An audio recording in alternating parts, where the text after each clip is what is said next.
أعوذ بالله من الشيطان الرجيم. بسم الله الرحمن الرحيم. الحمد لله رب العالمين، الرحمن الرحيم، مالك يوم الدين. إياك نعبد وإياك نستعين. اهدنا الصراط المستقيم، صراط الذين أنعمت عليهم غير المغضوب عليهم ولا الضالين.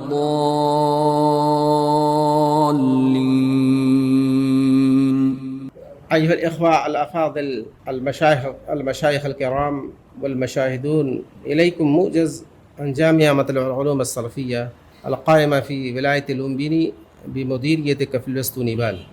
اسم الجامعة الرسمي جامعة مطلع العلوم السلفية، وقد أسست هذه الجامعة عام 1949 الميلادي، الموافق 2006 البكرمي التقويم النيبالي.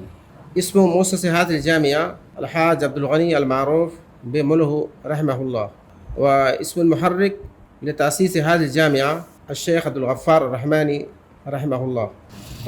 والجامعة تشمل أقسام عديدة، منها أقسام تعليمية، وهي أهم هذه الأقسام.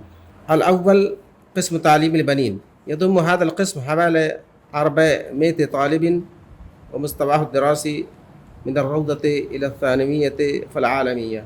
القسم الثاني قسم تعليم البنات، يضم هذا القسم حوالي 500 طالبة، ومستواه الدراسي من الروضة إلى الثانوية في العالمية في الدبلوم.